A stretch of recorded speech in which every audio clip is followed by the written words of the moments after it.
Hello and welcome to a very special episode of Planetos Podcast, a podcast dedicated to the fans of George R. R. Martin's A Song of Ice and Fire and HBO's A Game of Thrones. Spoiler warning, this show will cover all material, the books, the show, the histories, the lore, and the interviews with the showrunners and George himself. I'm one of your hosts, Brett. You can find me on Twitter at HomelyPillow. And I'm your other host, Travis. You can find me at Sir_Travis on Twitter. We hope you enjoy today's show. All right, guys. Well, we have just finished watching the final episode of Game of Thrones ever, called The Iron Throne. That is the title of this episode. Obviously, that's a big plot point, and we'll get to that. But Brett and I are so honored to welcome two really good friends back to the podcast. They've appeared on separate episodes, but they're here tonight to help us react, break down what occurred in this series finale. And that is the Ohio Boys. Sorry. The Ohio Boys. Yes. That's right. And we have Mr. Frank Bumb and Mr. KW Dent joining us. Guys, welcome to Planetos. Again, please introduce yourselves and let the listeners know where they can find you on social media. Frank, start us off. Yes. Well, I only have two social media presences in Twitter. You can find me at FRNKUMB, which is just my first and last name. I don't have a cool title. I reserved my cool title for Reddit with Sir Donald Peasbury, which isn't even a real character. It's a made-up, almost fan fiction-y character, which we've talked about on the Planetos podcast before. So if you listened to this before and have been dreading my presence, you can always go back and listen and find out what the origin story of that title. No, never, Frank. Yeah, and I am Kyle, better known as KW Dent. You can find me on Twitter as KW Dent2. You can also find my podcast, The Blood of the Podcast. And I'm just happy to be back here tonight with good friends that I kind of started my podcasting journey with, as well as Frank. We've kind of been a tight-knit group of people over the past year, so it feels kind of correct to be here talking with you guys tonight. At the end of all things. Yeah. I knew someone was going to say that, so thank you. Getting out of the way early. Everybody said it on Twitter already. So for the past few weeks, we've kind of had a formal analysis of the episode, and I don't think that this finale deserves that. I think we want to keep things informal here. We want to be organic in our discussion. So we're going to start off tonight by getting everyone's reaction. I want you to talk for as long as you need to about what you felt about. Yeah. Okay, Frank, you are limited to 2 minutes. So let's keep it informal here. Let's keep it organic tonight. Kyle, I'm going to go to you first. I want you to let us know what your reaction to the episode was, what some of your thoughts are. Yeah, absolutely. It's been quite a journey this season. We've been covering it over on the Blood of the Podcast from a stats perspective. But yeah, tonight, I sat down and I watched in the intro. I started crying during the intro. I'm just going to be honest with you, watching the show for the last time. But speaking specifically about the episode, I was happy. I wasn't. There weren't a ton of blow you away moments or anything, but that kind of felt apt and correct. With a lot of these characters got endings that I wanted, and I watched it happen, and I was content. And content sometimes can sound like an insult, and I really don't mean it that way. Where I was happy with what I watched, for an ending that isn't necessarily going to have a big shocking moment or twist, or how do you end a story like this. I was really happy with a lot of what I saw on tonight's episode. So we'll get into the plot points, I'm sure, as we talk through it, but I have to say I'm quite happy sitting here at the end of Game of Thrones tonight, and we'll analyze it and whatever through the coming weeks, but Dent is happy right now, I suppose. All right. Frank. I am in the unenviable position of desperately wanting to like it and just not. And and I've been in this position for the last couple of weeks, and there have been so many people in the fandom whose opinions I not only respect but look to, and to kind of help me shape my opinion. And I know there's been some discussion recently, should you let outside influences determine your reactions and things? But so my thing has been, I've had so many people who have been like, whose opinions I respect and who I look to help me see if I've missed things. And there have been many occasions, both within the books and episodes, where these people have in the past been able to say, well, you've missed this part, and this is the weight of the analysis, this is the symbolism that they're going for here. And I go, oh wow, I never considered that, and that has helped me shape things. And the biggest example is poor Quentin Emmett Booth and the Forsaken. And because when the Forsaken sample trap chapter dropped, I was completely in the woods. I had thought Euron was just this like fancy pirate. He was going to get his ass kicked by the Red Wine Fleet, and that was it. The symbolism and the hints that were there that had kind of turned me off to the Ironborn plotline, by uncovering them, had shaped my reaction. So I don't think it's wrong to have other people influence your reactions.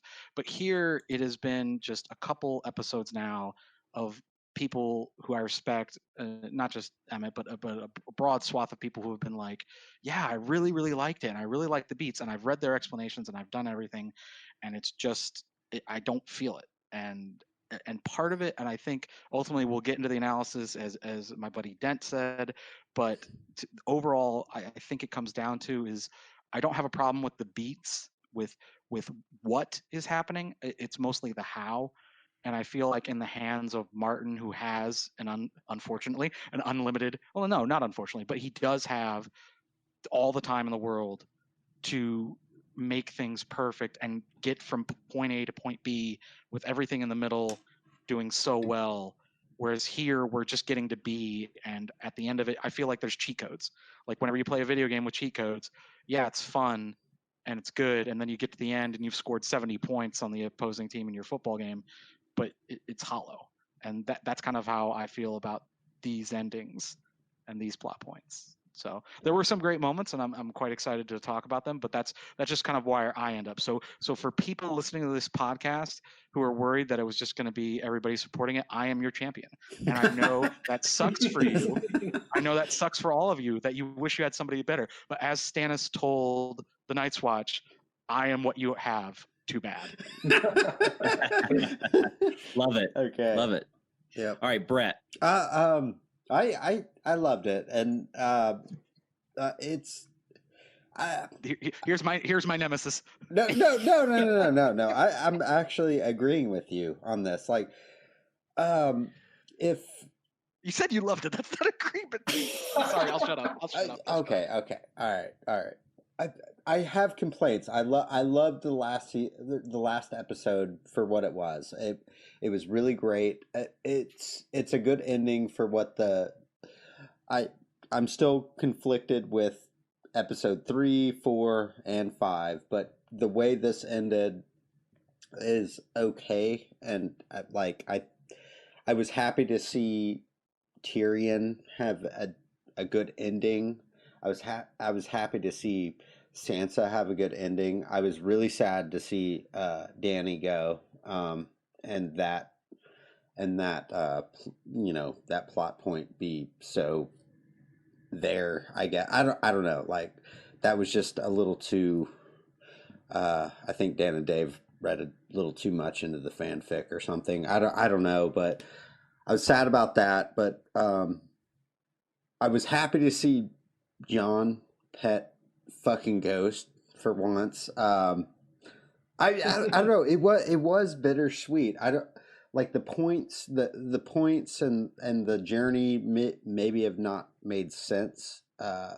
Getting to that point, but I did like the ending. I did. But that's what I mean by it.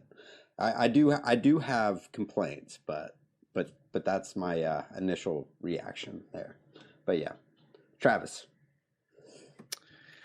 I didn't like it that much. I look forward to rewatching it, because one of the things that I've been really interested in, especially the Blood of the Pods analysis, has been obviously the data on how people are reacting, but also the fact that rewatching improves it. And I think that this will improve on rewatching. And let me back up. I shouldn't say that I didn't like it. Here's my problem. My problem is I sat there the whole time thinking, imagine if they'd had 10 episodes. Agreed. This season. Imagine if they'd had 10 episodes last season to build up to a 10-episode final season.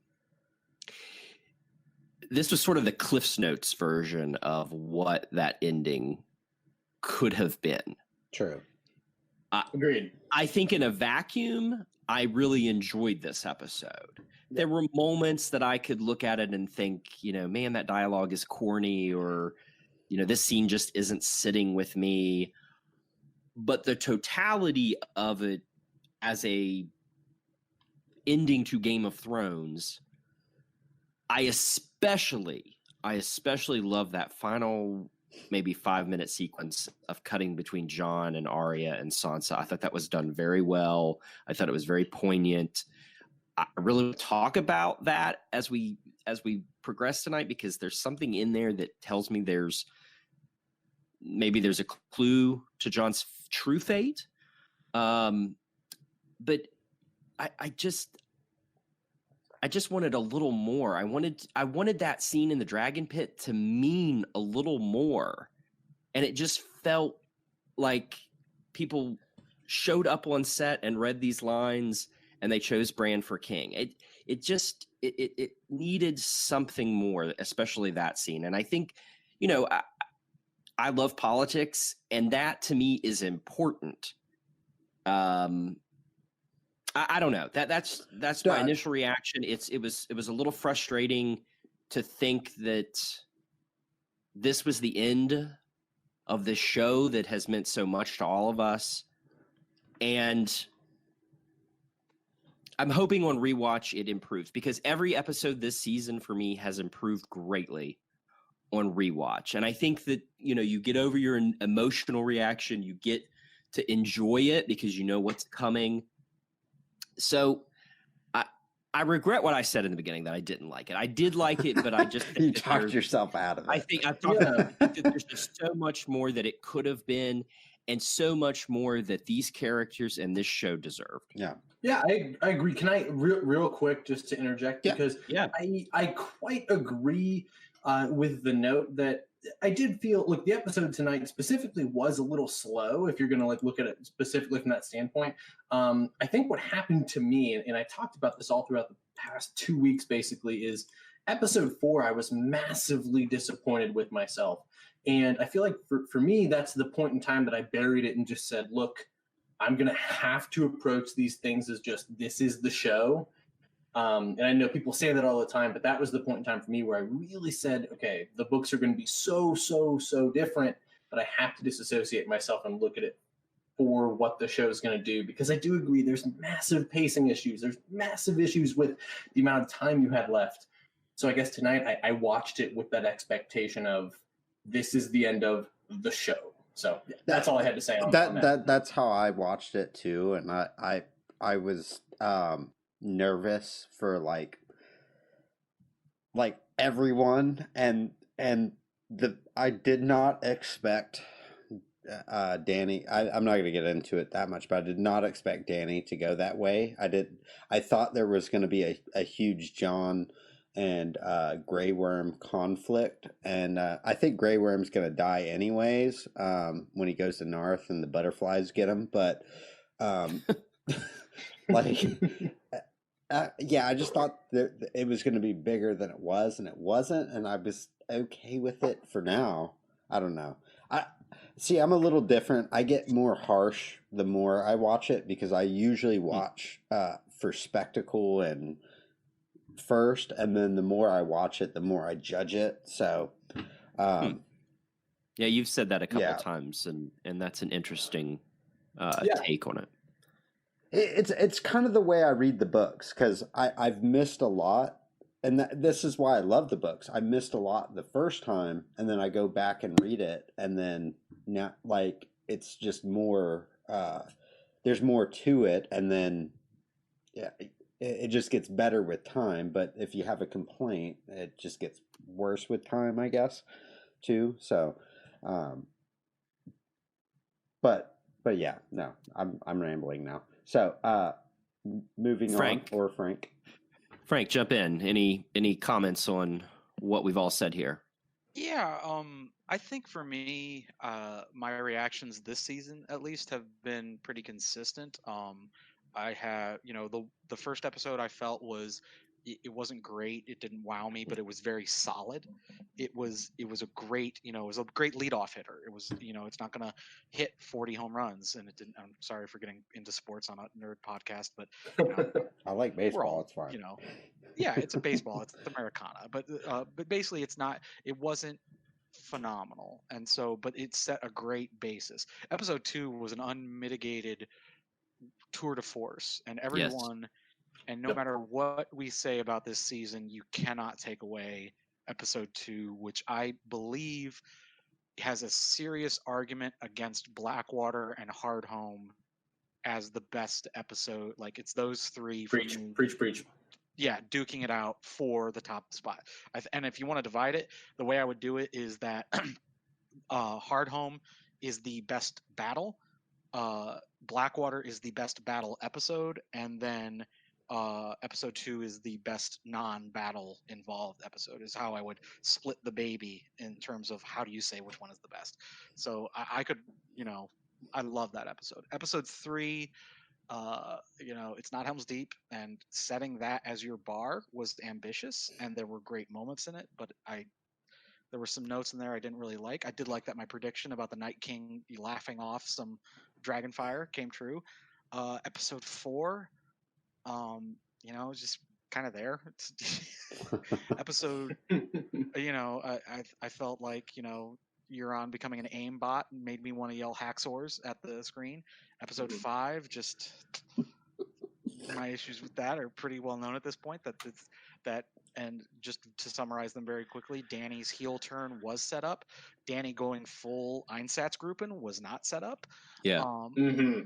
So, and then now with this final episode, it's just I like the plot points. I think George putting Bran on the throne, making Jon have to kill the one person he found love with after Ygritte is enormously poignant. But and despite the, like, I've always thought Amelia Clark was a good actor. I feel like this season she elevated it to great. Like, Yeah. she's Oh, had yeah. great moments, Preach. but throughout this entire season she was great. And the silent acting, especially after Missandei, like I had my actually most popular my tweet ever was because of that theory, and that's not a credit to me. That's a credit to everyone feeling that way. That was some of the best nonverbal acting in that show. I would put her nonverbal acting in that moment up against Nikolaj Coster-Waldau and his bath scene with his crazy eyes as he talks about Eris. Yes. Granted, that's the best scene in the entire show, but we don't need to get there. But so again, there are these great moments, even in the episodes that I wasn't, fond of or thought could have been better. There's still these unmitigated diamonds that are unimpeachable. And it goes without saying, and we haven't mentioned it yet, but it has to be said: the costume, the cinematography, and the music and the sound direction are unimpeachable this season. Like, they have been on point since the very first episode. They've elevated their game through later episodes, and here now they are in perfect form. And to me, I just wish that the writing had equaled that, and to me it just doesn't. And again, great moments, and I think one of the things I want to preface any other analysis I have is that I'm enormously indebted to DB, to D&D for creating this show, because I wouldn't have come to this community without it. Right. But at the same time, that does not make them free from criticism, and we're going to get into some of that Agreed. criticism here in a bit. So, but yeah, that's just my overall feeling kind of of the show and the episodes. Yep. I think the first scene I want to start with is Dany's speech, but I want to start with the moment that Jon ascends the steps and she is framed with these dragon wings behind her. Did you all see that? Yeah. Yeah, that's one of the best shots in It's the show. beautiful and so chilling as well. Can I so that speech she was giving reminded me of kind of it was very much the flag was there, her big flag. It reminded me of what is it, Star Wars Episode 7, when Ron Weasley's brother was given that big speech. Okay. You know, it's General Hux. Yeah, it's a very Nazi-esque definitely type of speech, and you know, the foreign language doesn't help. But I think that's the reason they did that, and but it was a really good episode, or it was a really good scene, I guess. But yeah, I don't know. I just wanted to point that one out, but I think they kind of took that. I've seen a few people over the past few days, you know, because one of the shots that we got from the teaser for this episode and then some of the behind the scenes photos coming into tonight was Dany framed from behind with the troops in front. And, you know, you can look at Saruman in The Two Towers. You can look at Hux in The Force Awakens. There are some more heroic scenes in other films that are framed like that. Or you can go back and look at World War II photographs from, well, not just World War II, but pre-World War II in Nazi Germany, and get a lot of the same sense. So I definitely agree with you that is probably the inspiration for the way this shot is framed and the way she is framed. Yeah, and the dialogue. Yeah, the dialogue is a direct callback to Khal Drogo's speech in season 1, where he promises to, you know, and I assume most fans understand this, but for those of you who don't remember all the way back in 2011, that is what she's calling back to, that he explicitly says the men in the iron suits in their stone homes.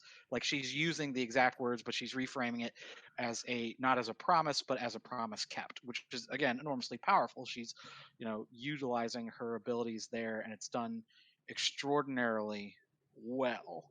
But the framing gets into an issue of kind of what you guys were talking about with the World War II and the Nazi comparisons. And this is something that has been brought up on Twitter, and I don't want to steal other people's thunder, but it is something that really kind of turned me off in trying to frame Dany in this way, is Tyrion's talk to Jon, which after Tyrion gets arrested, and Tyrion frames it in a very similar way to a famous, you know, speech about the Nazis, and it's Martin Niemöller's. I'm probably mispronouncing that, but his famous speech about first they came for the communists, and I didn't say anything because I wasn't a communist, and on and on and on.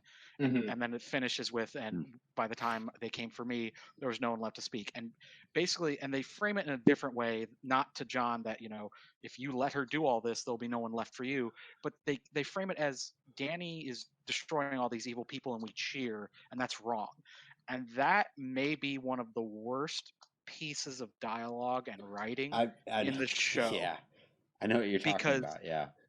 Yeah, because he's talking about slavers. He's literally talking about slavers, and he's comparing them. It's a callback to the victims of the Nazis, and that is just, and beyond just the comparison of the victims, and maybe you can say it wasn't just what happened to them, whatever, but to frame Dany as the Nazis is not just bad for, you know, the obvious, you know, Aryan symbolism that does infuse the Targaryens, but Dany's trying to break out of that. But more importantly, Dany's fall is tragic. Like, she comes in with the best of intentions. What are kings for? I want to fill my realm with fat old men and happy squealing children. She comes into that all the time. The Nazis come into power under the guise of we are going to kill millions of people. And I'm not talking specifically about the Holocaust because the intent there's two different schools on that, but in Mein Kampf, Hitler lays out explicitly, we're going to kill millions of people in the East for Lebensraum. And then they add the Holocaust onto that. It's explicit. So, and I don't want to get too much into World War II history, but I'm just trying to lay out these facts so people understand just how odious and awful that piece of writing is. There's nothing tragic about the Nazis' descent into mass murder. It was always the plan. General Plan Ost is laid out that they're going to kill 30 or 40 million people, and that's their intent in the East, even before they specifically start targeting the Jews, which they started immediately. So again, I lay those facts out not to, upset anyone or to kind of divulge into a different area, but to just lay out those facts so people understand this is awful. Using this as your comparison for your tragic figure of Dany.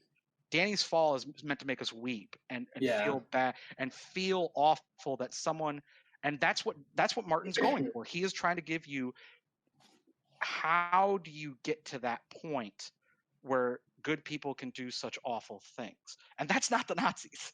The Nazis are about evil people doing evil deeds, which is what Martin says. When Martin says, I'm not a pacifist, I would have fought in World War II because that's unmitigated evil. So it is the exception of evil there. And the banality of evil is another thing. But again, I just want to frame that so people understand why I'm so.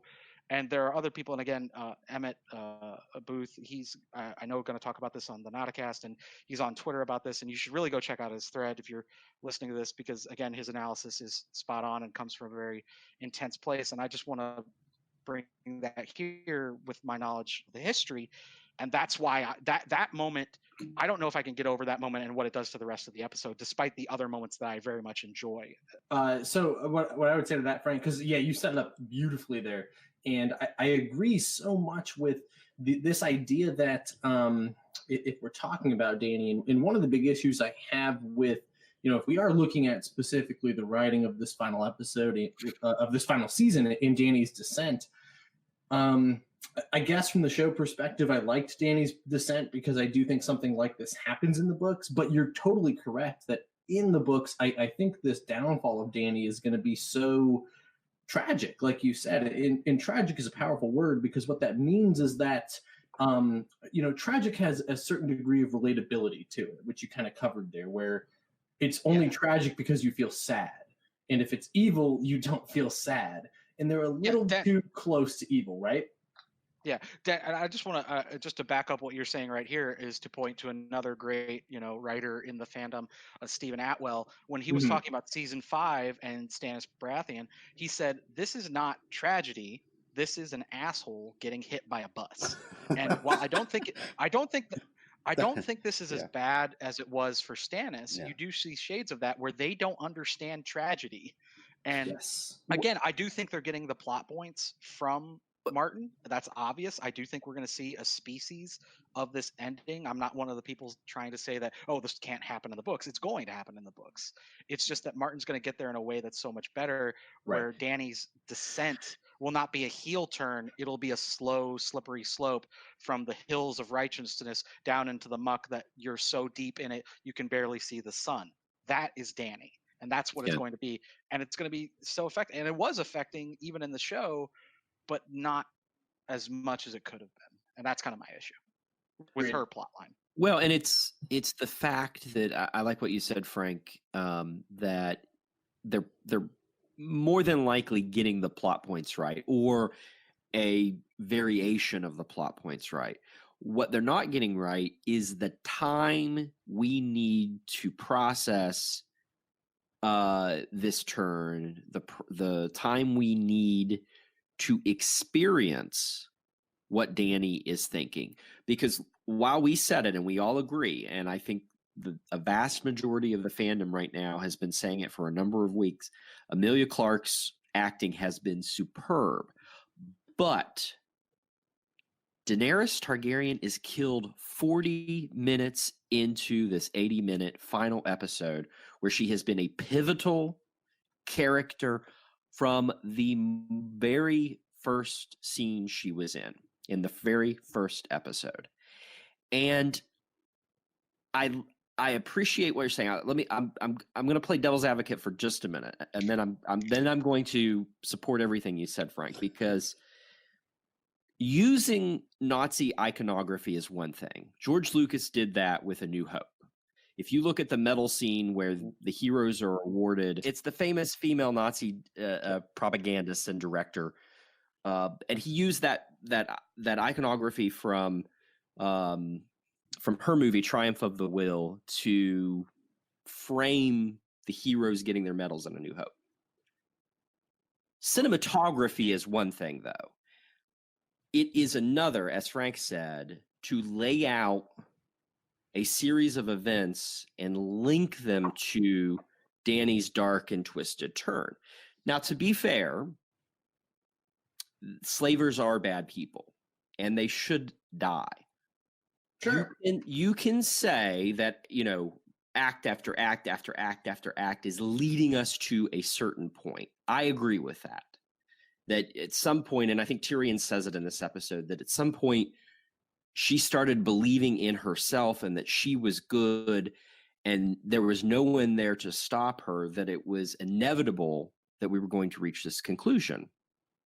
But the show, in my opinion, and I've been saying this on Twitter for the past few weeks, the show doesn't do justice to Daenerys Targaryen, not only to her fans, but to the show watchers to understand the reasoning. And again, Emilia Clarke's acting has been superb, but we don't get the time necessary to understand that. That was my hope going into this episode, that we would get to step back a little bit and let Daenerys say to Jon and others why she did what she did. I mean, look, we've got to go, and they're brilliant people, but the best two analyses of why people are reacting to what they have reacted to, why they're so pissed off about what happened, and to understand what happened is to go and look at two fans writing. And that's Pat Sponogle's article on Watchers of the Wall, where he talks about Daenerys. This is a moment of fear for her. She is trying to stop everyone from rising up against her in Westeros and to say, no one loves me here, so I'm going to rule by fear, and I'm going to do something so catastrophic that people will remember it for thousands of years, and they will never oppose me or my dynasty. We had to go to Pat's essay to figure that out. Then B-Fish releases his essay yesterday or the day before about Tyrion, the fact that we don't get Dark Tyrion in the show and how that is going to greatly contribute to Daenerys' arc in the books. We don't get that here. So we have to look at it and say, Daenerys did something fucking terrible. And it was terrible, but there needed to be time and some scenes to build it up. I just think it's such... I'm not even a Dany fan. I mean, I like her, but I've never been a Dany fan. Mm-hmm. But she's deserving of a little more. Now I walk away from this season and I think she was a villain the whole time. I don't think that's true, but that's my reaction. Like, I mean, watching this episode, I was like, taking it in, like just seeing Grey Worm's stuff. Like, I was like, fuck Grey Worm. And then there wasn't even and then he gets a happy ending, but like, it's just like, God, the whole episode, you're just like, I just felt like, fuck this guy. Like, just the way it was set up. And I've always loved Grey Worm, but this episode really kind of turned me off onto him. And like, I know it's, the way they shot it, but it was just like, God, like, I hope you go to Narth and die from your butterfly diseases after this, like... Yeah, and I think when you get into a lot of that, that's really where the failure of the tragedy comes in, because I really do think Daenerys Targaryen is meant to be a tragic figure, because what we saw, while you liked Dany, and look, I like Dany, I'm not a Dany stan, I wouldn't qualify myself as that, but I like Dany quite a lot, and the way she turns out in this last episode when you're watching her is more, oh, she's bad now. And that's not as interesting as somebody who has had a tragic fall, right? Yeah. We, gosh, I didn't mean to talk about this, but we talked about Breaking Bad. This last week, we talked about Breaking Bad on the Bumb podcast. Right. Walter White, who is an anti-hero, who becomes quite evil towards the end of that story, but you always still have this lingering amount of you that is rooting for them. He's kind of he's Darth bad. Vader, pretty much. He goes completely evil, and then at the very end, he makes one last kindness, and then yeah, dies. with maybe something like that. With Walter White, I think, you know, to try not to veer too hard into an analysis of a different show, is that the problem with Walter White is too many people conflate protagonists with heroes. Sure. And he's absolutely the protagonist. He's not a hero by the end, even by the beginning, if we're going to be real. But with Dany, she is a protagonist. She is one of our most read POVs. And this is a limitation of the show that no TV show can compensate for. We don't get to get in their heads. Like, we have to do it through dialogue. And my problem here with Dany's end, and I do like the end a little bit, but the problem is that Dany, the dialogue that she is given to justify her actions, which, as Travis said, is so very important, it's so limited, and it's cliche. It is the dialogue of every tin pot despot and revolutionary since time immemorial, of a more perfect world and everything else. And John's pushback is not great either in terms of writing. It's not how can this be the better world? Like, they could have pulled dialogue from, and it would have been great if they had stolen Ned's line. What did we fight for if not to put an end to the murder of children? What he tells Robert after Robert's rebellion. If they had just lifted that dialogue and given it to John in this moment, what did we fight Cersei if not to put the end to the murder of innocents? Yeah, that would have been amazing. And then Dany can play off of that. But because the writing of the dialogue is so limited, again, this is the limitation we're talking about. The dialogue is the main method we have to go from point A to point B in this medium, because we don't have the internal thoughts that we have in the books. But even Martin's dialogue in the books is so much better and helps us get there from point A to point B. There is, again, from point A to point B, I'll give you a perfect example, is Jaime, from asshole piece of shit that everybody who reads it has flashbacks to the jocks in high school stuffing people into lockers, killing Jory, smiling as he orders the killing of Ned's men, to point B of he's got a huge following. How did you get there? And that's the dialogue of his scene with Brienne in the baths relaying, no, he stopped the very thing that we end up seeing, the annihilation of King's Landing. So the point A that we start with in this episode is Dany is a fucking war criminal. The point B we want to get to is, how is that tragic, and how do we process that as anything but her being unmitigated evil? And how you get there, because we don't have the internal thoughts, is the dialogue, and we don't get it. We do not get it. And it is the dialogue that we got is wholly inadequate to the moment and to the skills of the actors that we got. I agree with you, Frank, that I think this goes back to our initial reactions, that there's a lot to like in this episode. And I like that final scene between her and John. I like that the stab is out of nowhere. I like that Drogon senses that something's happened and comes in and, is preparing to blast John and then targets the Iron Throne, almost, kind of in a symbolic way that this is what killed his mother. Yep. Yeah. But I completely agree with you that, and I've already said it. And that works. And there is build up for that in the show, and I imagine there will be in the books. That there's an argument. Tyrion says to Varys, when they're running Marine, some people say that dragons are as smart as men. Yes. And again, maybe that's borne out, where they kind of bend their necks to allow Tyrion to pull the bolts free. And then we see that pay off when, their lair is hit by the slavers, armada, and then they're able to come and rescue Dany. So that's kind of a good, example, even though the Marine plot there in the show wasn't great. But so that's kind of set up in the show for Drogon to process that Dany is dead because of her ambition. And maybe that's a way too high level of a concept for a dragon.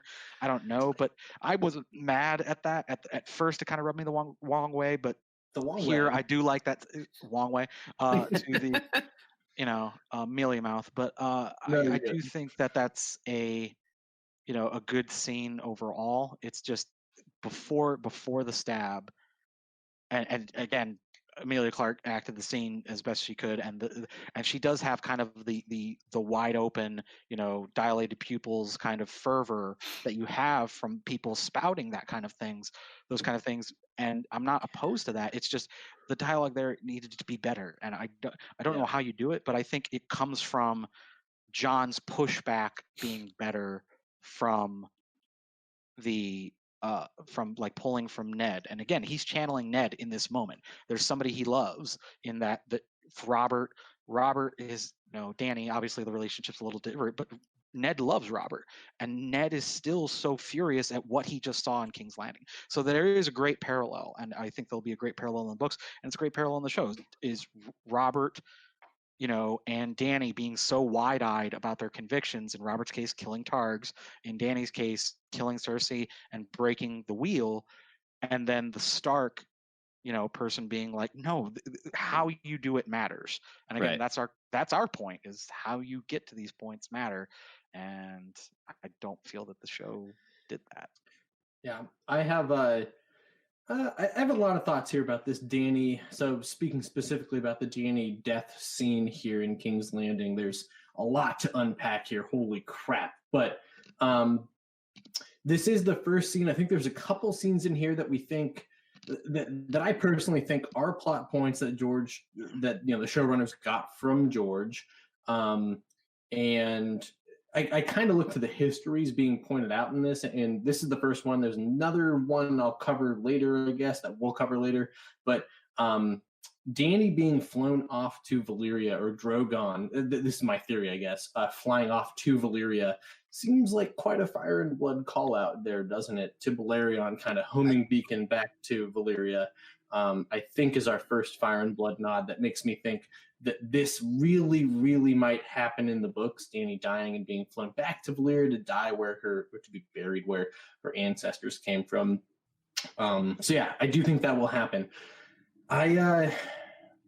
It's talking about the show. Go ahead, Brad. What do you have to add there? I was gonna say, like, if Drogon didn't burn me the first time, like, I was thinking, like, just reach, get your sword back, get the sword back. He's fine with you, I think, at least. Just take a chance. You thought you were gonna die, when he landed, so you might as well just grab the sword, And then Drogon took Dany's body with the sword in it, so he doesn't have his sword. Wait, that was a different. Huh? You talking about Longclaw? Yeah. No, he still has Longclaw. He stabbed her with something different. Oh. Yeah, it was his knife. Oh, dagger or whatever. Oh, okay. Yeah. I believe dirk is the proper that's right. Yes, dirk. term. Yes. All right. Yeah. I did there was some tragedy in this scene that I liked, just specifically with John, where I think everybody watching kind of knew what the stakes were, right? When John walked into the room, and John gives Dany every chance from his own perspective to give him a reason not to kill her, to not do what he believes he has to do here. And I do think, like, looking at the show, that they did a decent job here at building up what John saw, as far as what he saw in this war, the horror of the war, and then coming up and confronting Daenerys with this. And I did get strong Ned vibes here from this sense of, what were we fighting for? I do agree, Frank. I was kind of waiting for him to say some of these lines that they really should have said. And I do wonder sometimes why the writing didn't consult people that maybe would have been like, yes, you need to say these words, like they will have power. But because like, what were we fighting for was a line I was kind of waiting to hear. But I do think the underlying tone of that was there, specifically with John in this scene, where Jon was looking for a reason to justify what they were fighting for, and he didn't get it and made his decision because of that. So one thing I caught was, Jon seeing Arya, and then talking to her for a minute, and she says, "I know a killer when I see one," and that's a Hound reference. Yep. Yeah. And that's just one of those little things. There's a lot of little callbacks in this where, right. I think the biggest callback, though, and I like the way that, Kyle, you said that Jon is looking for a way to either confirm his suspicions about Dany, which obviously I think Tyrion sets up very well, but this was a test for Jon. So here's, as I'm watching this scene, and obviously we're supposed to have that callback to season 2 of Dany's vision in the House of the Undying. It looks different, but if you watch the way Daenerys ascends the steps to the Iron Throne, she moves almost exactly the same. She slowly gets to it, and this time, of course, she touches it, and then Jon appears behind her. So, as that vision, I think, for Daenerys in season 2 was a test for her, and she doesn't touch it, and she goes on. This also was a test for Jon to see if he could understand why Dany did what she did, and ultimately she fails in his opinion, and that's why he stabs her. I like the duality of this being a test for both of them in that sense, in this scene. I mean, maybe Jon thinks that, if I go in there and I can prove Tyrion wrong, that she said what she said to her soldiers in the heat of the moment, but I can convince her that, look, we don't have to do it this way. Like, we've proved our point, and we can rule in a just way. We don't have to do it everywhere. Right. And if Dany had said, okay, let's talk about it, we can rebuild King's Landing, get some rest, and then we can talk about it later. Maybe he doesn't do what he does. Maybe I don't know. The way I read it is he doesn't go in there intending to stab her. But no, I agree with you. Yeah, when he sees her, when he sees her conviction that no, a threat, injustice anywhere is a threat to justice everywhere. And again, I don't mean to, which is a true quote from the civil rights movement, and sure, is correct. But the question then becomes, what are you doing to do that? And so the civil rights movement obviously was the right way to go about it, but Jon is convinced that she's going about it in a way that he can't follow. Yeah. And so that leads to the stabbing. And again, they both acted the hell out of it. It's just that the dialogue and what we got from Dany it should have been her saying something like, "You can't stop here. It's everywhere. You don't know. I've been everywhere. I've been to Essos. It's as bad there as it was here. And I skipped a lot of stuff between Marine and here to come do it here. But I've got to go back. I've got to do it from there to here, everywhere, so it stops." And so, right. But we didn't get that. We just got, I know what's good. And it's just, there's a way to, and here's the thing, and I don't want to criticize the writers too much, because I think what they're going for is great. They're going for that she is so convinced of this, not just of her destiny, but of what she's doing is right. They don't show that. They just tell it, I know what's right. That's what she said. And there's a way to do that I think could have been better. And that leaves the moment kind of left. It feels a little hollow. On the surface, it's great, but when you dig just a little bit deeper, it feels less so. But anyway, I think it is appropriate for us to talk about this event as much as we have, because it's a huge moment, right? It makes up the first 40 minutes. But Brett, and it should. Brett, last word on this, and then we're going to move on. Okay, Dany and her speech is literally the prophecy of the stallion who mounts the world. Like, she is talking about taking over the world, like not Essos and Essos. Like, she is talking about, we're going to conquer everything. But I don't know. I just thought it was interesting, and because that was, and she had her all her Dothraki there with her, cheering her on, and I don't know. It was interesting. But I mean, that's all I had. But it's just something that I caught. So, all right. So we go to Tyrion. Tyrion has woken up in a cell. Of course, he's been arrested. He's thrown off the hand of the Queen Pin. He's given up because of what Dany has done. Earlier, we see him find Cersei and Jaime's body, which I thought was a very touching scene. I mean, say really what you will about the changes to the Lannisters, but that was really very, very sad for Tyrion to find them. I'm not really sure how he found them, but I think a whole mountain fell in on them. But anyways, just that part, just that one part. There's one sliver little thing. Thank God he's a dwarf because he could fit right through there. I did think one thing was cool. I don't know how he found him. I mean, it's the same thing as like how did Arya get her face so clean real quick, and she rode out of the city at the end of the last episode. So if you get into those kind of things, you're just gonna ruin the show for yourself. But sure. But I did think it was very.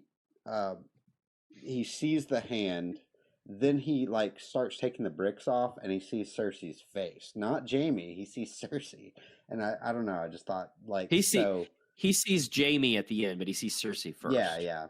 And I don't know. I just thought it was really powerful. Like Tyrion wakes up in the black cells. Well, of course, it's not the black cells. It looks like the kitchen. Really. Yeah, it was the kitchen or something, or an old maester's quarter. Anyway, it'd been really funny if it had been pie cells. It would have been. But anyways, he is brought before. I'm not even really sure what to call this group. I would just call it a Grand Council. They did it wrong. Samwell Tarly, some random guy, Edmure Tully, Arya Sansa, Brienne Davos Gendry, some other guy, another random guy, Yara, Joe Jonas, Prince of Dorne, Robin. Is that Robin who that Aaron. was? No, it wasn't. But it's my joke. Okay. Robin Aaron. At this moment, my wife said, "Wow, breast milk really makes you grow." Oh yeah, Robin. Yeah, Robin Aaron, Jan Royce, and another random guy. And I'm not making fun of this scene. I mean, it would, again, you can listen to my earlier comment. It wasn't my favorite scene, but Tyrion is brought before them. He is apparently Jon was supposed to be brought as well. But this is the scene where they create a new system of government, a new way to choose. I shouldn't say a new system of government, a new way of choosing the leader. And they choose Bran the Broken, first of his name. Now, Sansa gets something in it. She gets the Northern Independence, which she has been working for. And so Bran is Lord of the Six Kingdoms. So, Frank, I'll start with you. What was your reaction to this scene and to this new system going forward?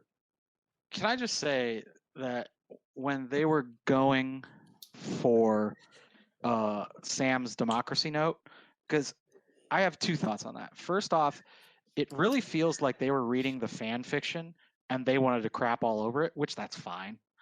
Because it would be ridiculous for them to go to absolute monarchy straight to democracy. Like I don't know if that's unprecedented, but it certainly feels so, and it would feel ridiculous in this context. So I do like that they, on the one hand, I didn't like it because it feels like they were reading the fan fiction and wanted to crap all over it, which, probably shouldn't do that. Like Martin says, don't read the fan fiction. And then the other part of it is I'm glad that they didn't go down that path and that they rejected it the exact way you would expect lords to reject it, with flippancy. Another quick note, Edmure, he's not the most done wrong character in the show, because we've got other candidates for that, like Dany and Stannis and Loras especially. I could rant about that. Brett, you want to rant? Get me on an episode about Loras, because that's what they did to him is a crime. What? But so anyway, Edmure's done wrong because he's like he's one of the few people who actually conceives Yeah. of his role as a lord to defend the small folk. Yeah. So when Catelyn's like, why on earth would you put all these hungry mouths inside your castle that's about to be besieged? And all he says is, my people, they were afraid. Yeah.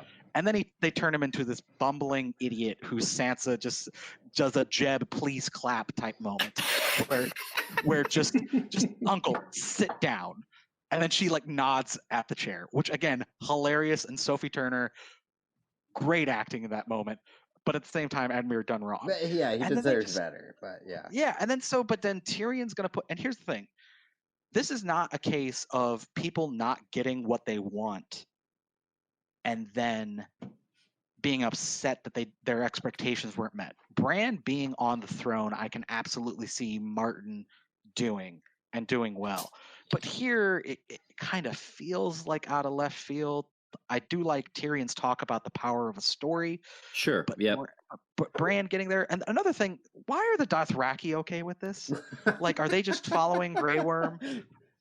They don't have a leader. That they were all set to fulfill their you want to talk about the power of a story. The power of the story of the stallion who mounts the world had motivated Dothraki culture for centuries, or however, like, because it's an existing prophecy that is given to Dany for Rhaego, and then it gets transferred to her by the Dosh Khaleen. So this is a prophecy that is embedded in Dothraki culture, and then Dany dies and they have no say.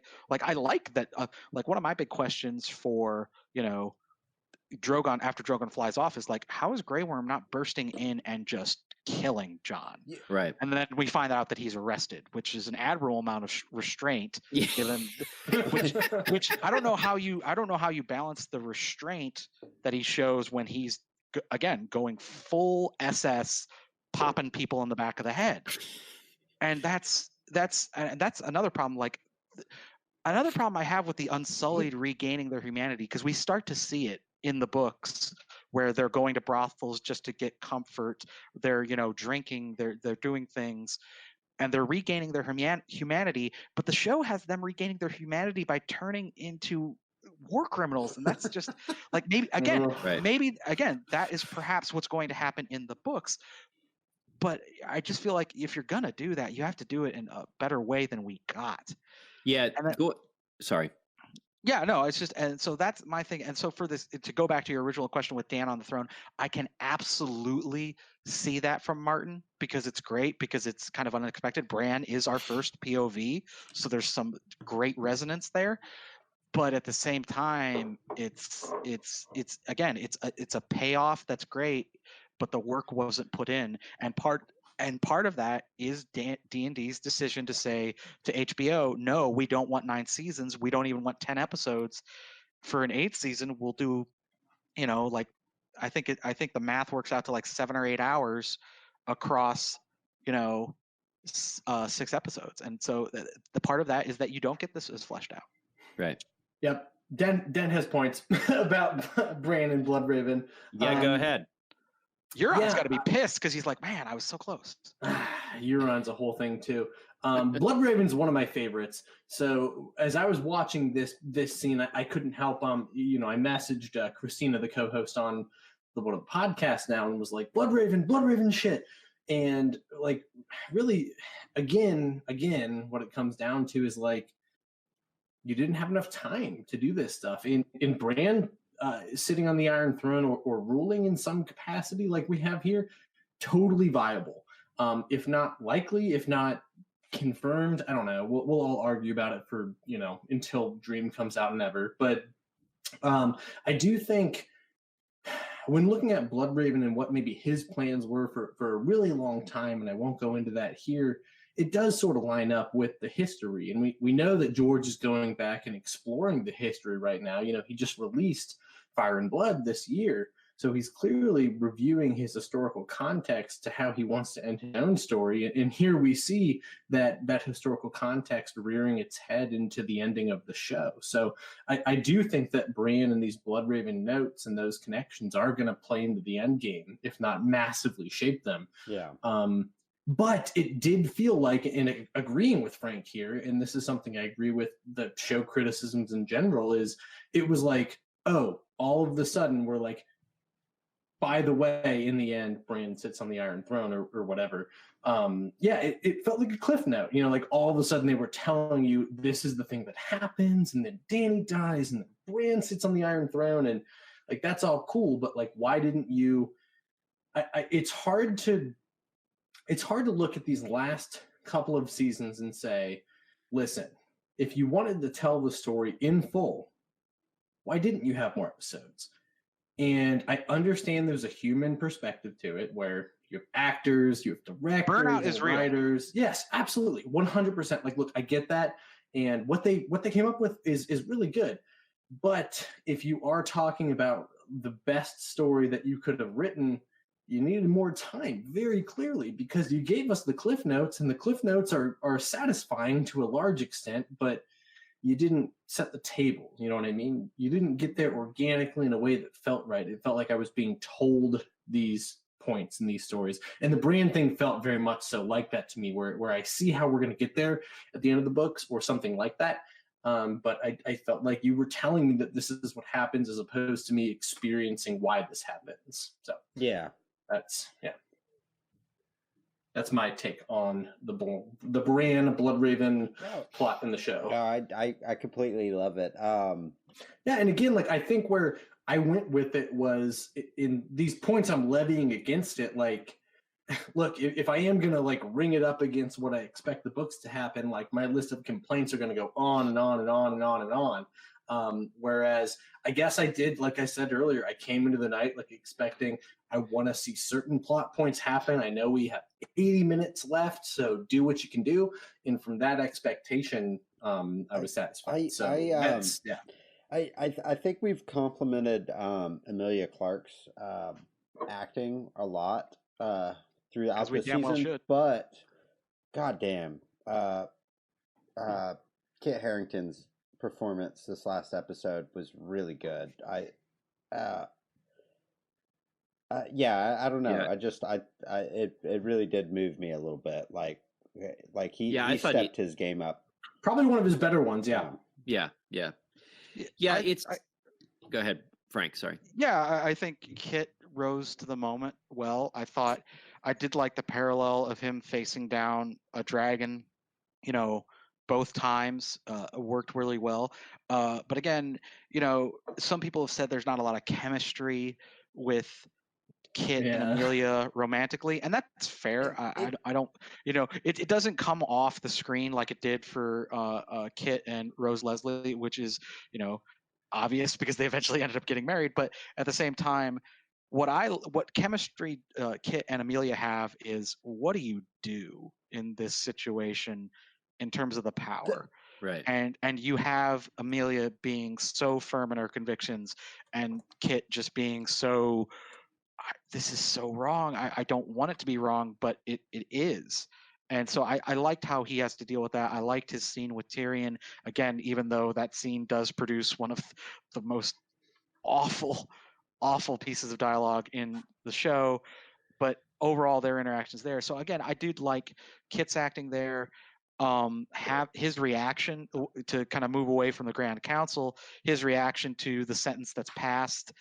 I feel like that, again, this will be Jon's endpoint of exile, and maybe it's exile because he can't die. Well, it's reminiscent of Bloodraven.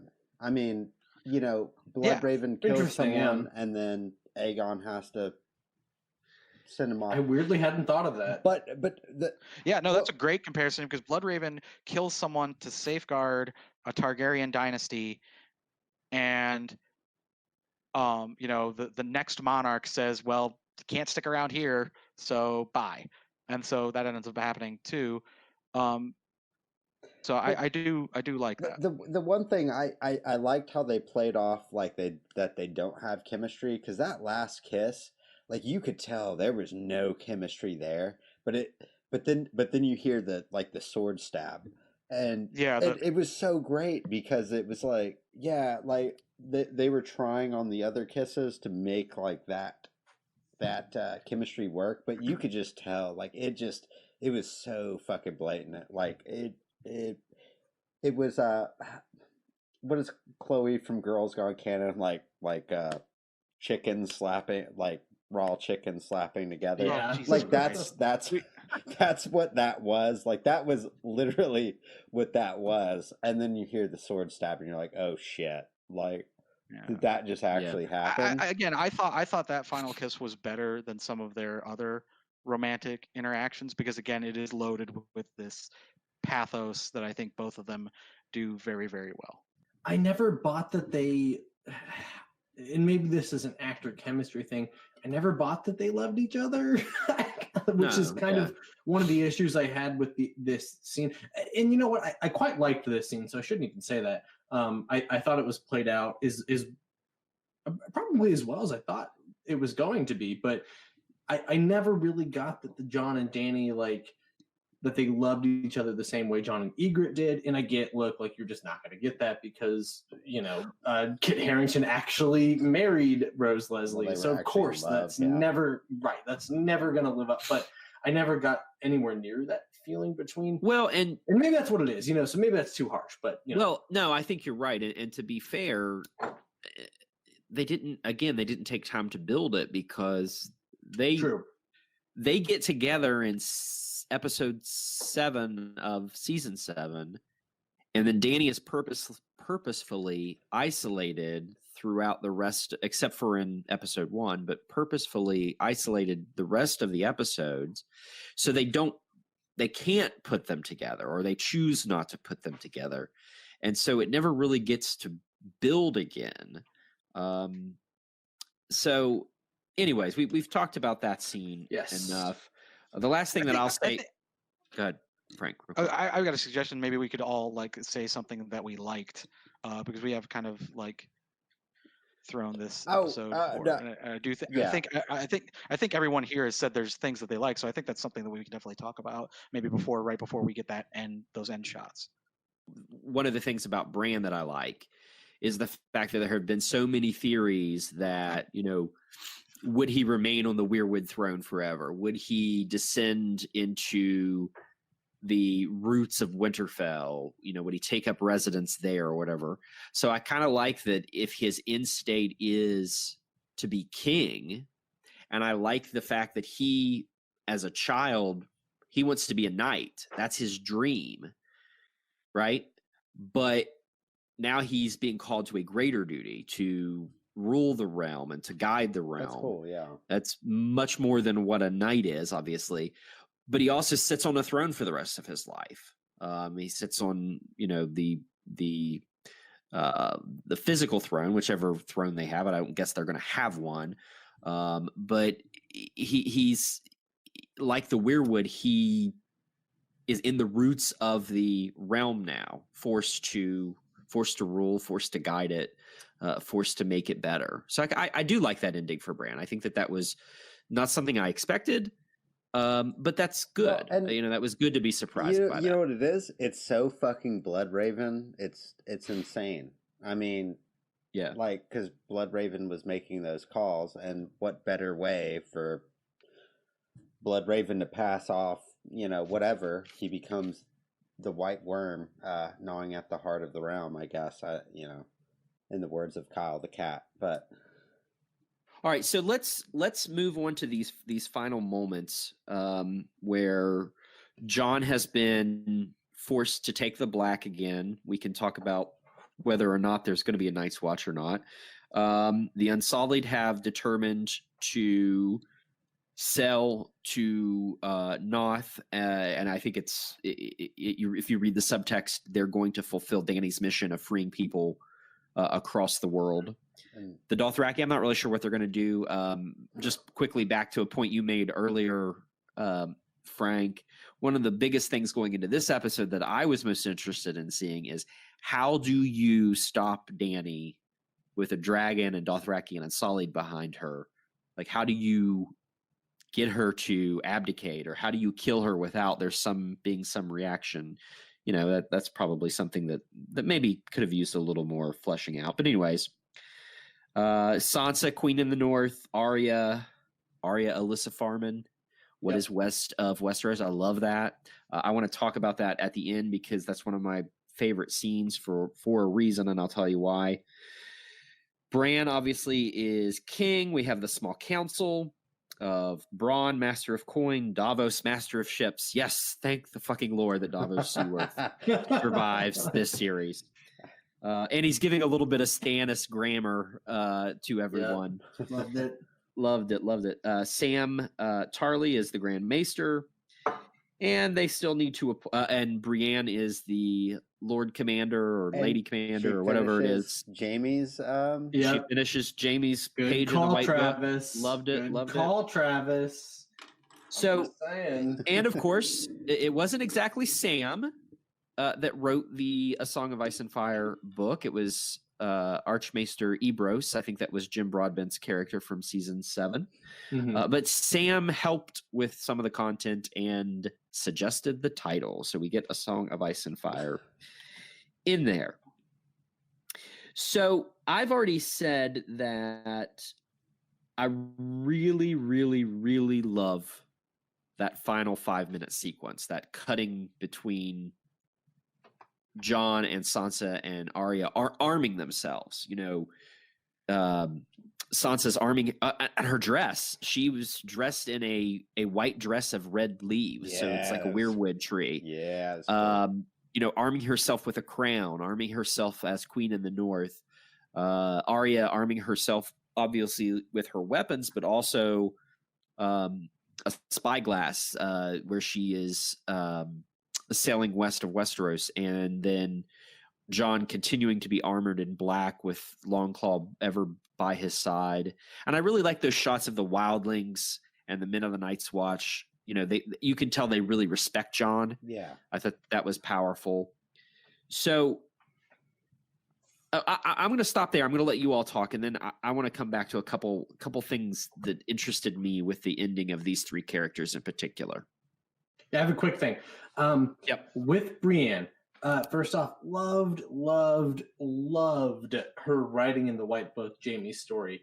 Super was expecting her to write a knight who remembered his vows as the last words in his entry. I thought would be a beautifully poetic way, if not, obvious or whatever. But I like when I was watching the scene, they kept pausing between it, right? She's writing something and then looking and then writing something. I thought the last thing she was going to write was a knight who remembered his vows. Yeah. And then it didn't happen. It's fine. Look, it's okay. But what she wrote was even more beautiful. It was great. Look, I shouldn't even say that. It was great. I loved it. It was something and I'm sure maybe people in like 2001 wrote it or something, but Travis was the first place that I heard it from. So I'm for myself going to extend it to you, Travis, to say, I think you said it while we were at Ice and Fire Con, and I loved the idea and it happened and I was super happy with it. So yeah, loved that point. That was the only thing I wanted to get in before we moved on to the rest of it. So somebody else can take it over. Oh, sorry. Did you see the last thing she wrote though? Yes. What was it again? Died protecting his queen.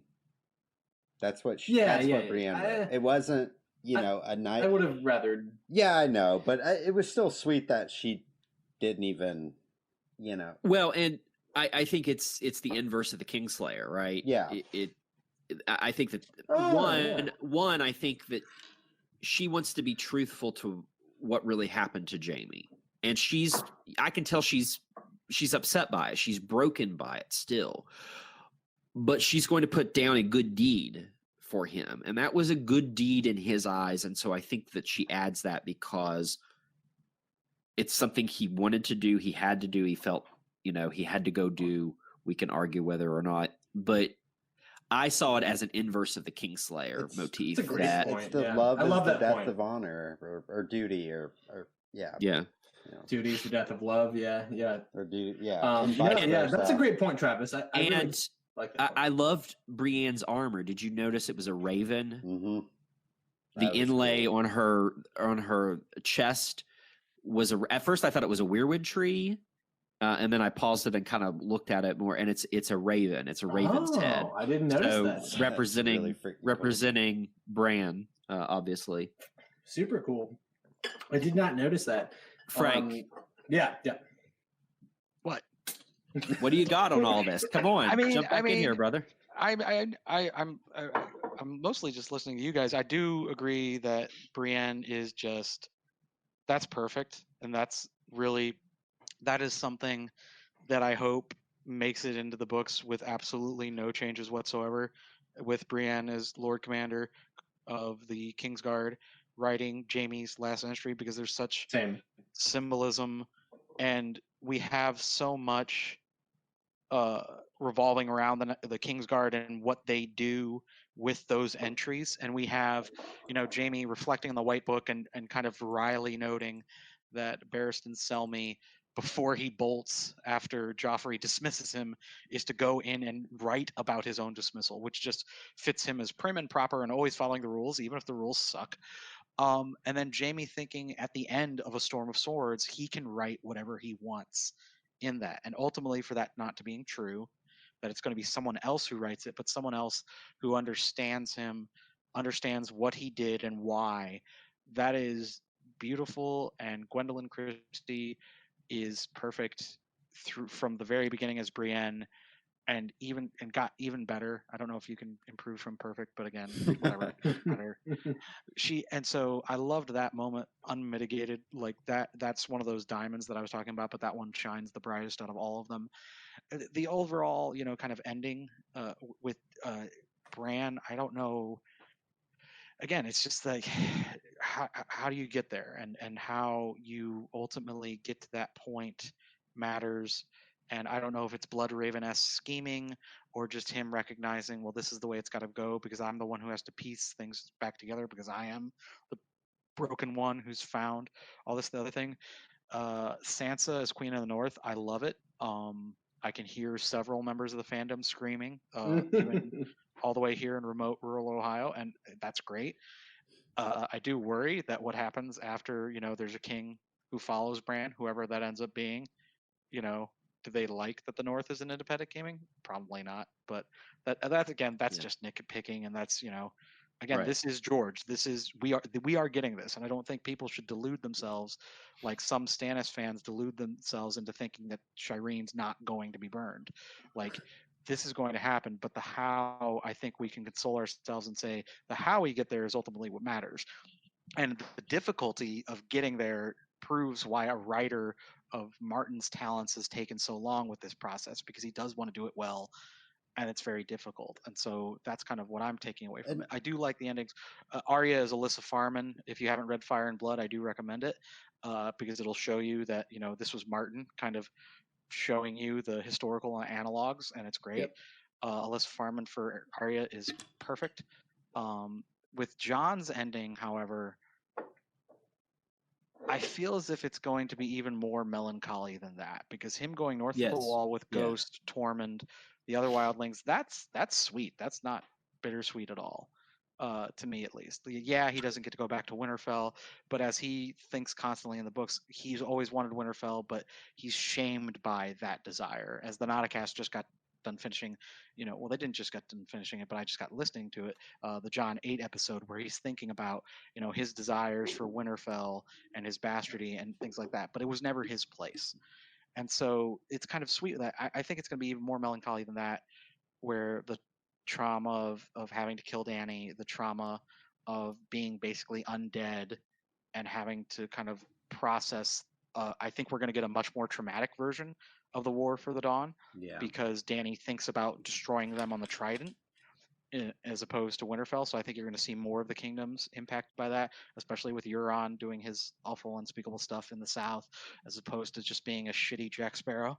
But that's I think Jon's ending was good, and we are going to get a version of that, but I think it'll be even more melancholy than we got. So again, I did like it, but ultimately, I don't know. It's just again, it's to go back to an analogy I used after episode 3. It is a powdered donut, and the thing about a powdered donut is it's delicious. You eat it, and at the end, your mouth is dry.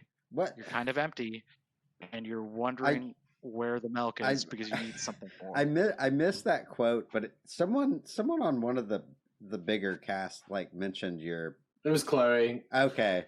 Chloe came at you for your powdered donut. Yeah. But no, but it was funny though. It was. But you should listen to that episode because yeah. But because she was saying it's all the same chef. It's so I don't know. I'm not gonna butcher it. Yeah, I do agree with. I liked John's ending. I think this is so close to what we're gonna get to John's ending in the books, and I know Travis, specifically in my circle, and others as well, but have talked to this idea of John riding off not into the sunset, I suppose, but riding off into the north and leaving it all behind. Into the winter. Into the winter, which I guess we still have winter. We can discuss seasonal changes following the death of the Night's King, I suppose. But yeah, I mean, John's leaving, right? Like he's not Lord Commander of the Night's Watch anymore. He's going north, is what it appears to be. Is that correct? Correct me here if I'm wrong, but that's what it looks like. And I think he's going to help the wildlings resettle. But I have a thought on it. But go ahead. Interject. Okay, no. Keep going. Okay. I'll add here in a little bit. Okay, cool. Yeah. So I do think he's going north of the wall, essentially, for now or forever, I suppose. But I do think in the books that this scene will be bittersweet. This did feel more sweet in the show, but I think what's going to happen in the books is we are going to have, and it's a lot of what Frank said, where when we have the context for John actually in his head falling in love with Daenerys, this is going to be crazy bittersweet. Him going through killing Daenerys, if that is in fact what happens, which seems like a plot point that may exist in the books. When you're in a character's head, it's unbelievable what you get from them. The plot point I always point to is Theon Greyjoy myself, where Theon Greyjoy's torture in the shows is bad, right? It's horrible, but it's so much worse when you're in his head and you're actually seeing, oh, he doesn't remember who he is actually. Like that comes across when you're in somebody's perspective. And so I think those same emotions are going to come across with all of these characters, Daenerys and Jon and Arya, towards the end of this story. And then Jon leaving to go north and leaving it all behind is going to have a much more bittersweet feeling than this, where, I don't know, for myself, I didn't as much buy the rush job of Daenerys and Jon falling in love and then him heading north, which more felt sweet to me, not as much bittersweet, but I do think it is where he will end up going. Yeah. Sansa, the Queen of the North, by the way, is the last dialogue in A Game of Thrones. The Queen of the North, that is the last dialogue officially in Game of Thrones, unless I'm incorrect, but I'm pretty sure that's right. I quite like this. I did too. Yeah, I quite like Sansa being the Queen of the North and sort of, the last of the Starks, right? The episode of the season 8, episode 4, the title for that seems like quite a big thing that we're going to get is the Starks. They're our main characters, and they're going to continue to be our main characters in the books. And I think we're going to see something quite like this. And if you do subscribe to the idea that Bran is going to be important in the South in the realm, then that leaves Sansa. And I think she's being groomed for that. And I think the road's going to look quite different, but I think we're going to get there. And then Arya, I'm just agreeing with Frank here because he stole all my plot points. But again, this is our second point of seeing historical context that George, what he likes to do is he likes to go back in his historical context and work out these plot points to see how they look, right? And Alyssa Farman is exactly the plot point that he's working with Arya, or at least thinking about, of having her sail west into the Sunset Sea. And the showrunner set this up in season 6, so it's been a while. It's been years that they've been setting this plot point up. And yeah, I think we're going to see this. Arya sails off into the west. It seems pretty foreshadowed. So those are my big overarching themes here. The one thing I want to say about the Sansa thing, I think a lot of people are going to maybe give, the Sansa character crap, but I like that she was the only Stark comfortable, and she was just sitting in her throne. while being named Queen of the North. I mean, she earned it. You know, I thought that was it was really awesome because Robb Stark and Jon were not comfortable when they were named. Like in their scene, they were not comfortable at all, and Sansa was completely comfortable. The Jon Snow Arya last hug was heartbreaking Yes. and warming at the same time. Um, Drogon melting the Iron Throne, picking up the body and leaving. That was really touching as well. But yeah, I don't know. Those are my highlights of the show. And I think we kind of skipped over what you said, Frank, earlier. Let's name some positives. But those are my positives. I did really love this episode. Well, that's a good transition into it. Yeah. But yeah. Oh, go ahead. Oh no. I mean that's all I had to say. But is it a I'm doing this off the top of my head here, but is it interesting that Arya Stark goes west and Arya Targaryen heads east to Valyria on Balerion, and that kind of reflects how the end of this episode goes. Those are probably. Wait, are you trying to say Arya is going to burn alive inside out? No. Disregard the ending of that journey for Arya Targaryen. I mean, if you want to grab the symbolism, buddy, you got to grab it with both hands. No. I'm asking you to ignore the second half of it to reflect and fit my argument. Can you do that, please, Frank? Well, it's progressing. It's progressing. Look, I don't know. It's just something I thought of as I'm wikiing shit here, but I don't know. It's kind of interesting. It's probably tenuous and nothing at best. But anyway, somebody else continue. I like it because it's the characters in the past did something wrong, so this is supposed to be them doing something better. So they went east one way, they go west, and all right. So the season 4 ending for Arya. First of all, the episode, the finale of season 4 is one of my favorites. I still love it, but I especially love the ending for Arya in that where she gives the coin to the Bravo Sea sailor and she's sailing east to Bravos. And there was just so much hope and the music just swelled. And it's the first time you really get the chorus. And I love the parallel to the ending here that she's selling west and she's on a boat with Stark banners and a Stark mast, a direwolf mast on the front.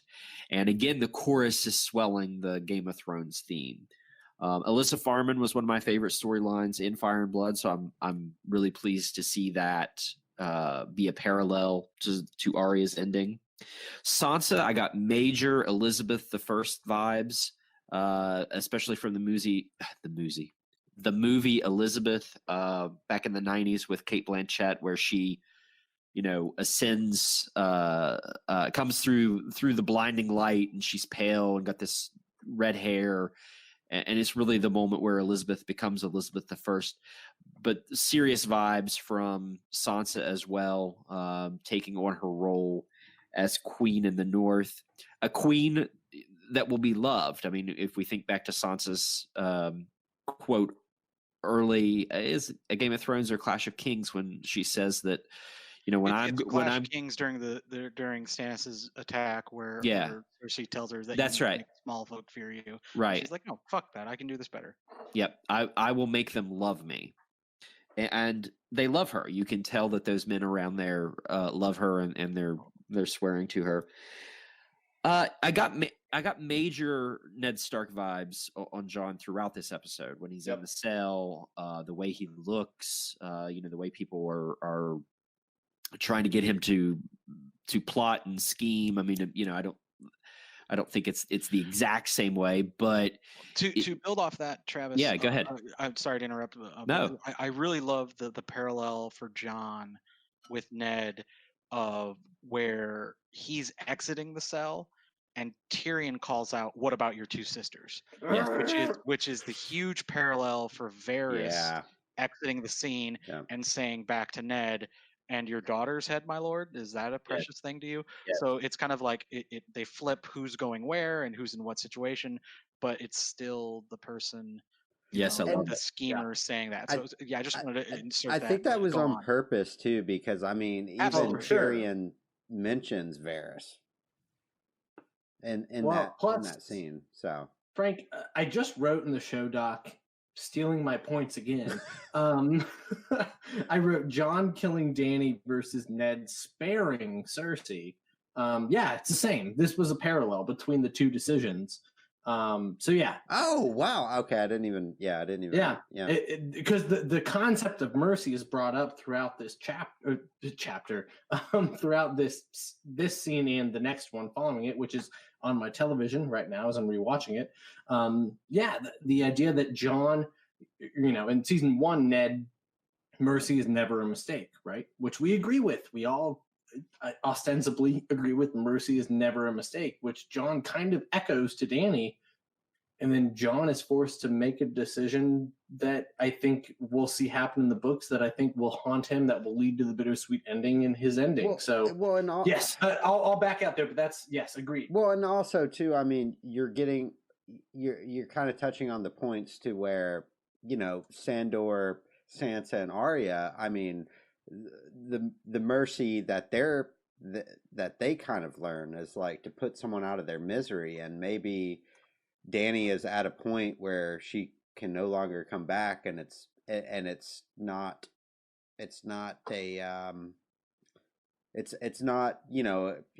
kill her because she's killing everyone, but like, oh my God, this person's suffering, let's put them out of their misery. I mean, I don't know. And maybe them being miserable could be like Dany could be in a way like the mountain, like their misery is causing them to hurt people at this point. So I don't know, maybe all those chapters might be a little more clustered together in a book than I mean, I don't know, but anyway, yeah. Travis, go.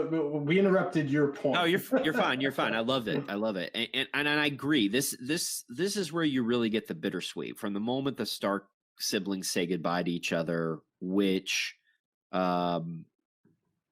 is in that same. I think it's in the same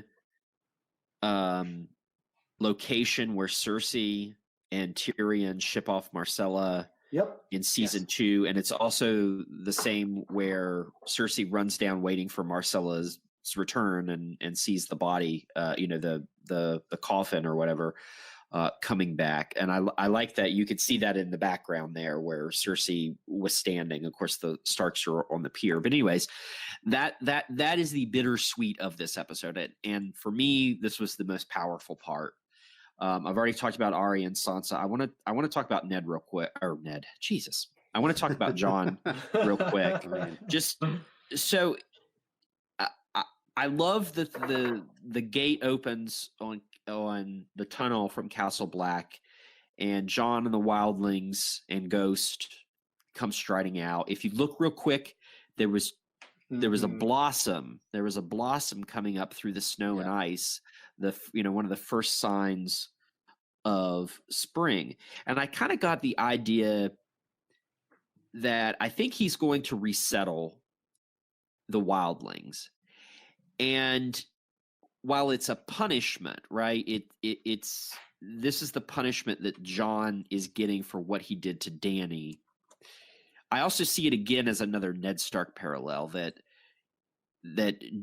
after Robert's Rebellion, Ned fled north, basically locked himself inside the North and inside Winterfell and tried to keep the world from the outside. And I think that they're playing a little bit on that with Jon here, because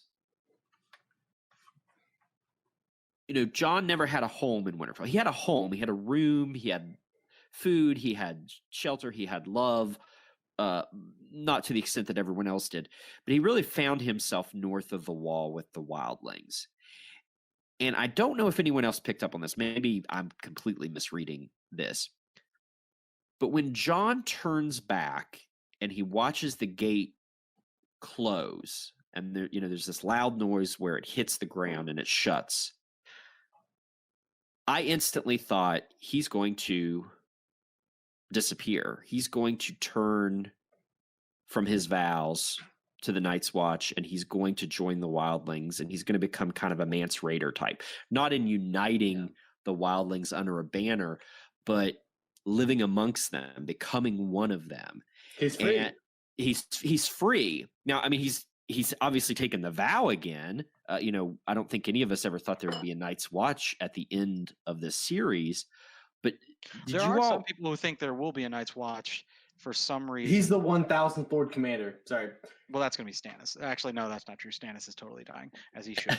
But I think there might be a Night's Watch simply because I think that's a huge plot point for them to kind of invent on their own. So I do think that for George, the reason why I think, is it a penal colony? Is it bastards and broken things? I didn't like that line very much.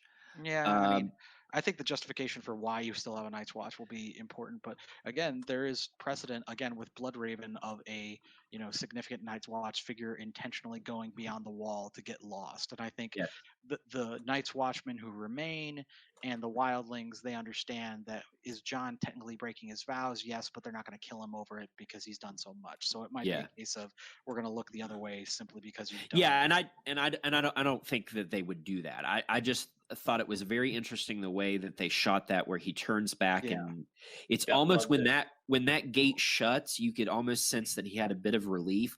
One, because I think we're supposed to look at that and think that the wall is the edge of the world, and everything behind that gate is now in Jon's past, and what lies before him is his future. But you can't have a future if you're still beholden to the vow of the Night's Watch. And so I instantly turned to my wife and said, he's going to be the next Mance Raider. Not in the context of building an army to try and get it across the wall, but just he has so much respect from the Wildlings that he would be the one to help them rebuild and lead them forward. It's kind of like, it's what Tormund said. I guess we're the Night's Watch now, and I think that's what it's going to be. I mean, whether or not the White Walkers are still there, which I would assume they're not. I assume they left a lot of stuff out, but for the next show coming up, but I think it's not so much a I don't know where I'm going with it, but basically the Wildlings are the Night's Watch now. Like he doesn't really. What vows are there? I mean, he doesn't really have to take vows. I mean, that's, we don't know that he didn't have to take vows, and I think I'm sure some of the Wildlings stay on the wall, but or in the gift. He's going to be most of them. Be the Ranger. It looks like it looks like a vast majority of them are heading north to wherever. Yeah. And I think it's quite possible that the climate improves significantly in the lands beyond the wall to where they don't have an inhospitable terrain and area to live in. So final thoughts, and then I want to end on one question. Final thoughts on the episode. Who wants to go first? Go ahead, Brett. No, I didn't feel disappointed with it. As much crap as I've given it tonight, if it seems that way, I did think a lot of it was fitting. I think a lot of it is going to happen in the books. I don't know. It was just I'm sad it's over. I mean that's. But I am happy with it. I loved it. But yeah. So Frank? Yeah, I think my thoughts on the episode are kind of that same way, that it is the endpoints are great, and the acting and the cinematography, costumes, sound direction, and the music are phenomenal. and the writing here in this last season, with some exceptions, has been not equal to that. But at the end of the day, I think part of that is that it sets such a high bar, not just in the earlier seasons from George, but the adaptational decisions that they made, like Robert and Cersei, that we did not get in the books. That conversation alone showed that they knew how to adapt the material and create great endpoints. Like, because what happens is we don't really have why Cersei hates Robert so fiercely, um, explicitly spelled out. It's Robert going on and on about how he hates her, and she doesn't have sex with him, and it's just boorish. But in the show, we get that, and it's phenomenal. We get the switch of Tywin and Arya as opposed to Roose and Arya, and there's very good reasons that we have Arya seeing Roose. There's red wedding foreshadowing that happens that you can't exactly do in the show, because then it becomes obvious that the red wedding's about to happen. So, which they could still kind of do, but again, it's adaptational choices that they did very well. But then things kind of petered off. So again, I I I, I am critical kind of how a lot of this stuff happened for this last episode, but I think overall it was a good season, despite my massive issues with it. Because any season that gives us the Night of the Seven Kingdoms is a net good. There is ultimately, however, I think that glaring issue with that piece of dialogue there with Tyrion and the allusion to Dany's enemies and the awful historiography that went into that. But for the episode, I'm still back at, like, overall, I didn't enjoy it simply. I did enjoy it, but I'm left kind of hollow with it. But this season I do think was good. I just really need the books. We all do, to kind of get to have that filling. Like, again, it's hollow. It's not a bad thing, but again, it's a powdered donut. So that's kind of my thoughts on the whole thing. I return again to that analogy because that's all I got at 1 a.m. That's excellent. All right, Mr. Dent. All right. So, man, we're at the end of Game of Thrones here. I really think that literature is an amazing thing. And George set out to write, not that it was his goal, but he has notably wrote a piece of literature that was unadaptable. That being said, a group of showrunners set out to adapt it into a show, and we held them to that standard. And that was a difficult standard. And to this night, they've been held to it. And that sucks for them, because even tonight we talked about it a lot, about how difficult it was to live up to what we expected from literature that an amazing author wrote. And the books are unadaptable. I'll be honest with you. They are. They're amazing. Go read them if you haven't, because I know some people haven't. They're amazing to read. That being said, I know we're all sitting here. This has still been the most amazing journey on television history. Game of Thrones has changed television forever. Who knows where television will go after this? So we've watched the final episode. Our watch has ended, quite literally. And even though there's a lot to complain about, and I'll continue on and analyzing and complaining about it, they did a lot of good dealing with a very difficult thing to translate into the medium that they were attempting to translate. So the show brought me here. It gave me so much in my life as far as connecting me with people, and I'm getting very, like, meta, emotional, etc. But I don't know. I'm happy with where we've gone. I very much so look forward to the next books. Like Frank said, I want the books for sure. But literature has this amazing quality of connecting people to a story that you just can't help but not relate to. So I don't know. I'm quite happy tonight, ending my journey viewing Game of Thrones and moving on to the future with it. So that's my final take here. Just to build off of that real quick, I would just say that I am enormously pleased to be able to end my watch with the fine gentlemen of the Planetos podcast. And I think that is the thing that I've taken away from this show.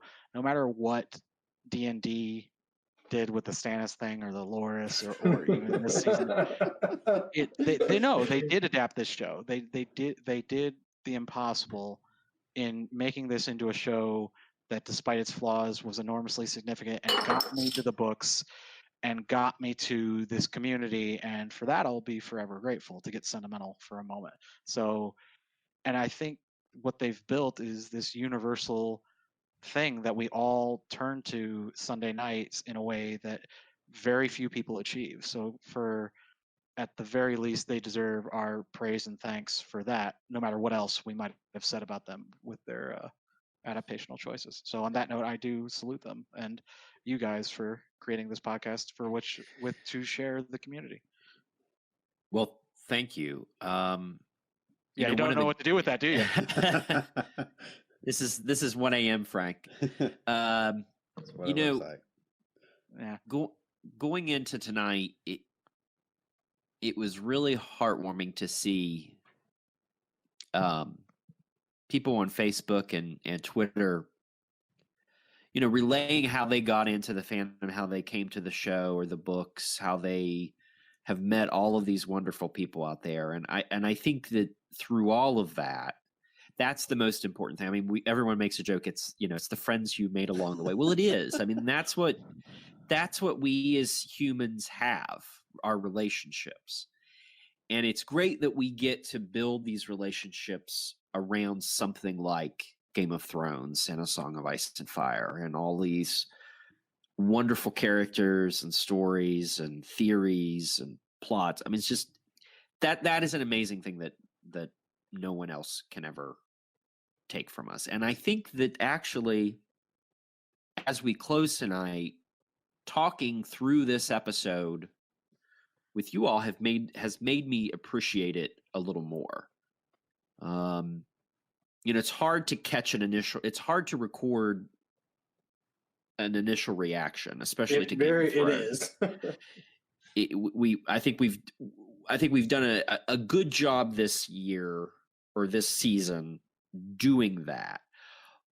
But sometimes it's good to reflect a little more, even if it's in the space of, let's see, about 2.5 hours since the episode finally ended. And, time can heal all wounds, and it's not going to excuse some of the mistakes or some of the things that you don't like, because you're a human, you have an opinion, that's very valid.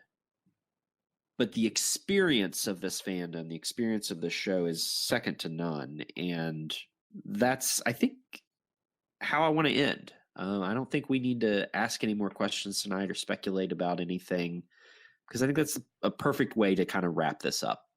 Yes. Amen. Absolutely. All right, guys. All right. Thank you all so very much. Really enjoyed it with y'all. And for the record, I am the happiest drunk I know. So when I'm tired, apparently that also shines through. But thank y'all. It's been a trip. And like I said, I do thank the show for bringing this to me, to this community, and all you said. So we will continue. Yeah. Thank you, everybody. Planetos podcast. Thanks for having me on again here.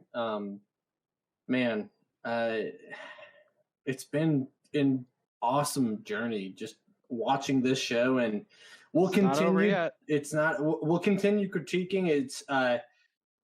It's not an ending. It's a thank you to the portion of the story that we're on here. We'll have books. We'll have stories. We'll have prequels to come. But as far as signing off here on the end of our first step on this journey, thank you for everybody listening along.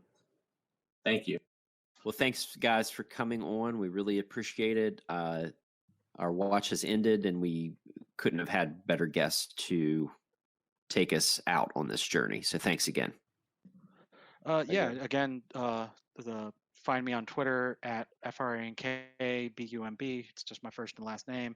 And then on Reddit, maybe one day I'll finish my Stannis essay. It's Sir Donald Peasbury, but I do have an essay there on a really quick paragraphs on Brown Ben Plum and his tell. Absolutely, yeah. And you can find me at KWDent2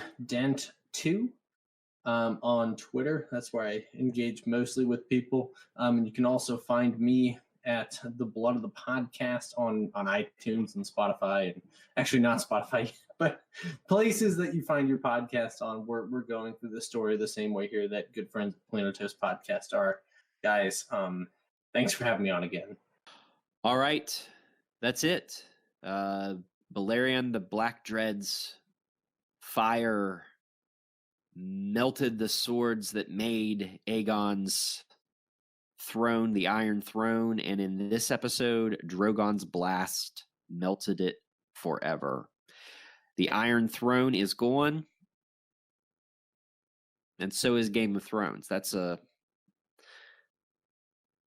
never thought we'd say that. That's a very interesting thing to say. Game of Thrones is over. But we're not going anywhere. We are going to come back probably next week or so with a wrap-up of Season 8, a look back potentially in the future at Game of Thrones, the TV show. We've got the Long Night successor show to come, whatever other prequel series are to come, and of course, The Winds of Winter, which I pray to God comes very soon. Well, if not, we have about 2,000 minor characters we need to tackle. So yes, we have a lot of minor characters we got to get through. And it seems like a lot of people like those. So they do. They are pretty popular episodes. So look for some of those in the near future. All right. Thank you all so much for listening. Thanks to our friends KW Dent and Frank Bumb for joining us tonight. We would love for the listeners out there to rate and review us if you have not done so. That helps spread the word about our podcast. You can listen to us on iTunes, Spotify, YouTube, Podbean, SoundCloud, Google Play, Acast, and other platforms. And you can follow us on Facebook, Instagram, and Twitter at Planetos Podcast. So that's all from Brett and I tonight. We appreciate everyone listening. We have loved covering the show this season. And we will see you around Planetos. Good night.